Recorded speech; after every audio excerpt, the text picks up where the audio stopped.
Hey everyone, it's Ben Hardy here, and in today's video we're going over the all-new 2024 Ford Mustang. Before we get into the video though, as always, if you want to save time and money the next time you purchase a car, link to my car buying guide in the description down below.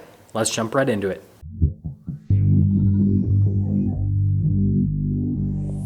So let's get into the details on this new 2024 Ford Mustang. First off, it will be officially announced or debuted September of this year. We'll be able to see a pre-production car and basically a car that is not covered in camouflage. But let's first dive into what this car will most likely look like. And from everything that we've seen so far, it looks like this is going to be more of like a refresh from a stylistic perspective rather than a full-on redesign. It looks like most of the body shape and proportions and everything that are with the current generation Mustang are pretty much going to carry over into this new generation Mustang.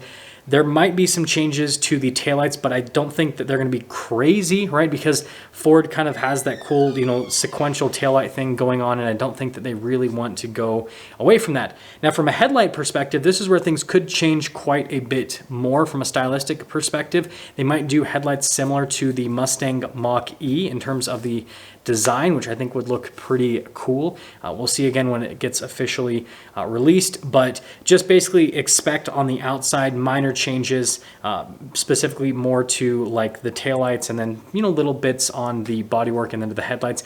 And then potentially the hood. There's a lot of renders that have been showing the new Mustang with like a crazy big hood scoop similar to what Dodge put on the Demon. And so maybe we'll get that on the new Mustang. Who knows? I think that would look pretty cool. Now, moving from that to the interior, this is where most of the changes are going to occur, and that is with the interior. So the current generation Mustang already has a digital gauge cluster with the higher up packages, and that is going to carry over into this new Mustang, except they are basically improving the graphics with the gauge clusters, so making it look a little bit more modern, similar to what you have in like the new F-150, for example. So we're gonna have cool animations when you change the drive modes, and you're still gonna have like a fully customizable gauge cluster like the current generation Mustang, where like when you go into track mode, right, it looks completely different than when you're in just your normal driving modes. It'll still have that effect, but again, it'll have graphics more similar to what is in the new F-150. And so yeah, overall, it's gonna look quite a bit more modern and quite a bit better. And then infotainment system is gonna be upgraded a massive amount, so much larger infotainment system. We don't know the exact size on this infotainment system, but it could potentially be as big as like 12 inches like what you have in the new generation F-150. We will see, but just expect a much more modern looking infotainment system compared to what we have right now in the Mustang. And then other changes to the interior is just making it feel a lot more modern and upscale compared to what we currently have with the Mustang. Because if you guys have looked at a 2021 or 2022 Mustang, it looks pretty outdated on certain elements within the interior, like the door panel, for example, the dash, and then especially like the whole center console area. And so they're basically modernizing a bunch of this, including the little like toggle switches at the bottom. They're still going to have something like that in the new Mustang, but again, it's just going to look a whole lot more modern compared to what it looks like now. Now, one thing that I think is interesting with the overall interiors, again, there's just like this focus to make it just feel more upscale, and it seems like muscle cars are kind of slowly trending towards that, because I guess that's just what people want now. Before, people just wanted inexpensive performance, but it seems like people are okay with paying a little bit more to just have a nicer interior. And then the last thing I want to talk about is the steering wheel. So Ford has kind of completely shifted what they want from a steering wheel perspective with the new Mustang. It's going to be just a sportier looking and feeling steering wheel overall.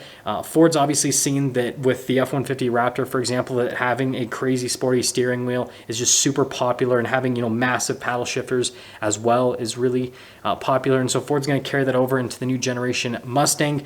So most likely flat bottom steering wheel. That's kind of like just like a sports car thing, but just expect it to look a lot nicer in terms of the presentation, with like the buttons on the front of the steering wheel, again similar to like, again, the new F-150 or other new Ford models, and just the material use overall. So again, interior getting completely overhauled to look a lot more modern, a lot nicer. There's gonna be nicer material use throughout, so that it just feels like a much more premium cabin, especially in the higher up packages on the Mustang. Now, the thing that you guys are probably most interested in is the powertrains. So it sounds like we're just going to have a carryover with the powertrains for the initial release of this new generation Mustang. So the 5.0 V8 and the turbocharged 2.3 liter 4-cylinder, both still going to have automatic options and potentially manual options. There is no confirmation on a manual, but I doubt they'd get rid of the manual from the V8. They might get rid of it from the EcoBoost. We'll see, but I doubt they'd get rid of it from the V8 because like that's such an iconic thing with muscle cars, is being able to shift the gears yourself. It's just really important. Now, something that is interesting, if we dive into the 5.0 V8, is this is the premium powertrain for the new Mustang, and apparently they're somehow going to get it closer to 500 horsepower, which is kind of odd because if you guys don't know, for the 2021 model year, the Mustang actually has more horsepower compared to the 2022 model year because Ford had to kind of cut things back a little bit to fit within new emissions regulations, right? And that was kind of a weird way to say that. Anyways, you guys get what I'm saying.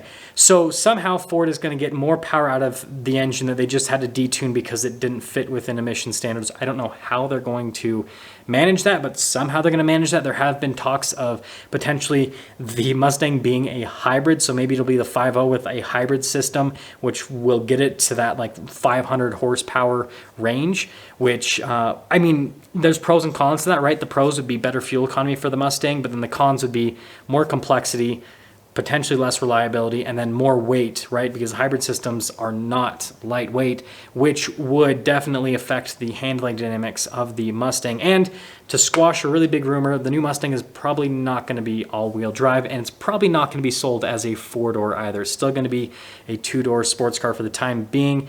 It doesn't sound like Ford is going to sell any cars other than the Mustang, so I don't think we're going to see a weird four-door Mustang sedan thing that everyone thinks is going to happen. We're just going to have the Mustang Mach-E, right? The electric SUV that has the Mustang name and some Mustang looks on it. But that is basically what we know so far on the new Mustang. Now, in terms of there being a newer version of the Shelby GT350 or the GT500, I'm sure some of you guys are interested in that. We are pretty much not going to have a GT350, and that's pretty much confirmed. The reason being is that engine, right, as cool as it is, it's not easy to mass produce, and Ford is obviously using the plant that's producing those engines to produce engines for the Shelby GT500 currently, and then also the new Ford Raptor R, and I'm sure Ford's going to want to ramp up production on the Raptor R in the next few years, and so they're not really going to want to allocate any manpower or engines towards a new GT350, so we're probably not going to get that for this generation of Mustang. The GT350 is just probably gone forever at this point. GT500 definitely has potential because Ford will most likely still be producing this, the supercharged 5.2 liter V8 that is in the Raptor R and in the GT500 when this new Mustang is released, because they will still be selling Raptor Rs, and so there is a chance that we will get that. And so, yeah, those are the changes for the new body style Mustang. Now, for me, in terms of my personal opinion on this new Mustang, I'm obviously excited because anytime there's a new Mustang, it's exciting, but at the same time, it looks like it's going to be more of like a really heavy refresh rather than a full-on redesign, even though Ford is going to be calling this a new generation Mustang. Hopefully, Ford proves me wrong, but it sounds like we're pretty much getting a carryover of most of the exterior aesthetics, the powertrains, and the big thing is just a completely rehauled interior. And so, again, similar to like, when Ford just released the new generation F-150, is on the surface, it looked like it wasn't that big of a change because the truck looks super similar to the previous generation, but then had this, whole overhaul with the interior. But then after I drove the truck, it was like, wow, this is completely different from the previous generation. So maybe this new Mustang will be a similar thing where it'll drive completely different from the previous generation.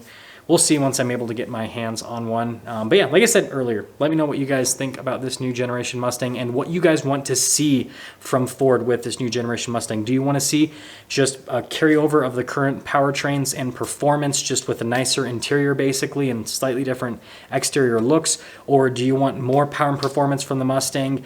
Do you want a hybrid from the Mustang? Do you want a new version of the GT350 and GT500?